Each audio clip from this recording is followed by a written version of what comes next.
Sorry about that. Some of you will understand what just happened there. This is going to be a pretty quick video. I want to talk about, actually it's one of the very first videos I did, but very few people have seen. It's about the FCC and the role of government regulation in the mass media. It's a very interesting story, and it's a very interesting kind of study in how government can form, shape, and influence it without even being directly pulling the strings. And there's an excellent monograph on this. It's not very well known, but it's very cheap. Let me show you it right here.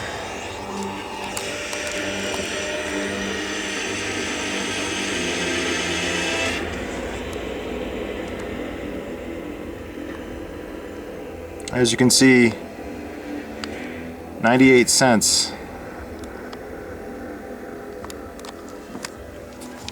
That's it right there. It's called Laissez, Parlez, Freedom in Electronic Media. It's published in 1985, and I believe it's by two objectivists. When I read it a couple years ago, that's what I thought it was about, or that's what it sounded like it was by. It's very brief. It's only, I don't know, maybe 60 pages, something like that. But it's an interesting kind of brief history of the FCC.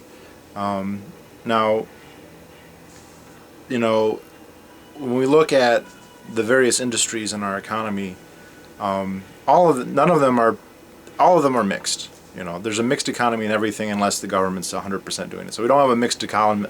We don't have a mixed economy really when it comes to the military, or very little anyway. When we talk about pizza delivery, we have a more mixed economy.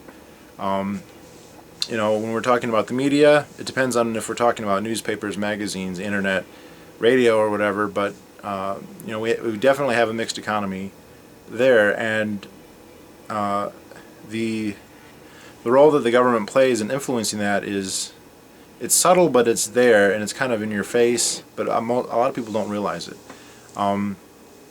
The big three corporations, ABC, NBC, and CBS, they're not government corporations. They weren't created by the government. They're not owned by the government. They're not like crown corporations are, like the BBC or the CBC. You know, they're private companies, but they have been given government monopoly licensure on certain wavelengths. What essentially happened was radio was discovered, not by the government, by the way. And radio as a technology and as an industry was developing. You know, when it was first invented, people didn't know, you know, how it was going to develop, how it was going to be used. But people started getting onto the radio waves and doing all sorts of things, making entertaining programs, making you know, informative programs. And it wasn't very early that people started to get on and broadcast political messages. You know, this is what I believe, this is what you don't believe, this or that party. I'm talking right from the get-go, but once you get to the 20s, this started to be become quite common. Before that, you know, the number of people who could have been involved in radio was pretty limited. Now, questions arose over who could use what bandwidth, basically. You know, if multiple people broadcasting on the same wavelength, they can disrupt each other. I don't know all the details technically about how radio waves work. But it is an interesting area of discussion, and that discussion was happening. Private parties were starting to work out, okay, something along the lines of a homesteading principle. This hadn't become all that well elaborated. What happened in 1927 is the U.S. government basically came and said, we're nationalizing these. Now, at the time, technology only allowed certain bandwidths to be economically available. Most of the bandwidths that are available today, back then, were not, because technologically they couldn't really be utilized, even though people, I'm sure, knew that they existed. And they basically said, the government now owns these bandwidths. Now, that was an overt act of nationalization. The government certainly did not create and invent radio waves, and they didn't create the technology to access or utilize them. They weren't creating any of the programming. So it's unclear exactly where their right to own it comes from. You know, we could talk, it's an interesting debate about anyone else owning it also. You know, I think there's a lot of interesting discussions that could be had about homesteading or whatever of radio waves, how applicable or not applicable it would be. But the state's interest in it is clearly one of, this is a powerful medium of information exchange, of information creation, and of ideological influence, and so they have a very strong interest in examining it closely and having control over it. One thing is very clear is that the government is interested in what people think. If they didn't care, we would not have public schools, we wouldn't have any number of the other institutions we do. It's quite evident that they place high priority on affecting the ideology of the populace as they seek to rule. Historically, they've always done it. It's hardly surprising that they would do it in this case. So what happened is, I think if they did this today, the state would probably just say, okay, we're nationalizing the airwaves and we're going to create a state bureau or something within the government that's going to manage. Maybe they just give it to the military, something like that. They didn't do this in 1927, but what they did do is say, okay, state owns these, and then the state will license them out to private companies, and the condition will be that they must, at least for some of the time, as a price for having this monopoly privilege, or technically oligopoly privileges, they must do things that are, quote, in the common interest, or for the common good. They have to do something for the public welfare. So if you got on there and the only thing you ever did was pitch your own business, well, a strong argument could be made that that is for the common welfare. If you're providing a good or service that people are voluntarily choosing to utilize, you are helping people, those people are part of society. It may be true that you're not literally helping everyone all at once, but it's pretty much unimaginable how anything that you could do would actually meet that standard. But it's actually quite important that what that actually entails is very vague. It's funny that people always cite that as we need the government for the common good or whatever, and the government in this case was saying common good, but then they can't explicitly say what that would mean. They can't say, okay, common good is X, Y, and Z, there you go. Pen to paper, in a concrete, demonstrable way, they're unable to provide a list of what is for the common good, general welfare, and whatnot.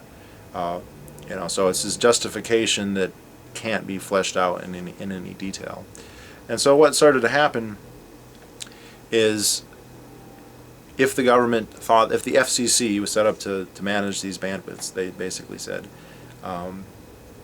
look, you have a right, and ABC, NBC, CBS, you have a right to these bandwidths, but you have to do something, and you can profit on them. Absolutely, you're a for-profit company, whatever. This is for the New Deal, like profit's still okay, but you have to provide for the public interest. And the FCC basically gets to decide whether that's happening or not. I don't know. Very fortunately for the government, this is essentially arbitrary. They can look at anything. Anything that anyone can do can be condemned as not meeting the public interest, or can be hailed as doing so. And there's no scientific, objective way to demonstrate that, because, as Hayek said in The Road to Serfdom, it is not a sufficiently definite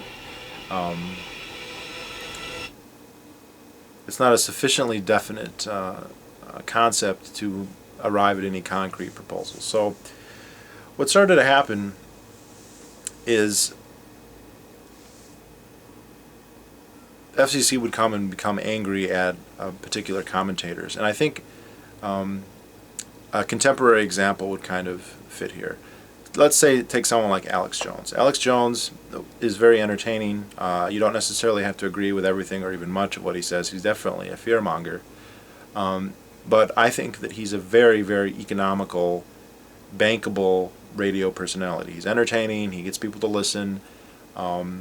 He's I think, I mean, and this is true. He's doing this now, and I'll get to why he can do it now and what's changed. But there were people like Alex Jones, not in the particulars of what they said, but in the very, very vitriolic, very, very stuff is really bad, the government's very bad rhetoric and reporting back in the 20s. And what would happen is the FCC would go to the companies and say, listen, what this guy is talking about, it's free speech, so he can say it, but it's so far, it's so on the extreme that it's not the common good. You know, it's okay to have that opinion, but based on our very subjective and totally arbitrary, valuation, it's too far. And they basically said, look, stuff that's too far to the right or too far to the left, what will happen is the companies that produce it will get fined first, and if they continue to do it, they could lose their license, which is the entire basis of their lucrative business, is this government large S, this government license. If they lose it, they lose everything. And so there's, they are dependent on pleasing the issue of their license. So none of those networks can be anti-government. If they are, by anti-government, it's if the government thinks it's anti-government. It's not some objective standard. It's not what a common person thinks. It's what was the FCC regulator who works for Uncle Sam, what is he going to think?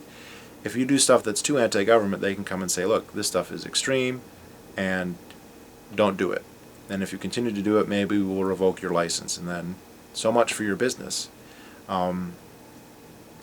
So that's, and they didn't set this down in stone. That's what's so interesting about it, is they didn't have to come out and say you can't be anti-government. All they're able to do is whenever anybody would come out and say anything that was, and it didn't even have to be explicitly anti-government, anything radical, anything that the government doesn't like, even if it's not even anti-government. All of a sudden, that's too extreme, and then your mandate, the quid pro quo of you having your oligopoly, is that you produce stuff that we consider for the common good. And so if you produce stuff that we don't like, we're just going to say it's not for the common good, and too bad for you. So there's a very strong centrist, pro-government tilt to those networks. Now, what's interesting is the higher bandwidths, and this is both radio and television, since they were not available at the time commercially and technologically, they were much, much less regulated. So that is why someone like Alex Jones became a big name on shortwave radio. Shortwave links were wavelengths that in the 20s, when they passed this law, when they created the FCC, nobody had access to. So it would almost be like having them try and regulate a dimension we haven't discovered yet. They don't know it's there. They haven't passed any laws.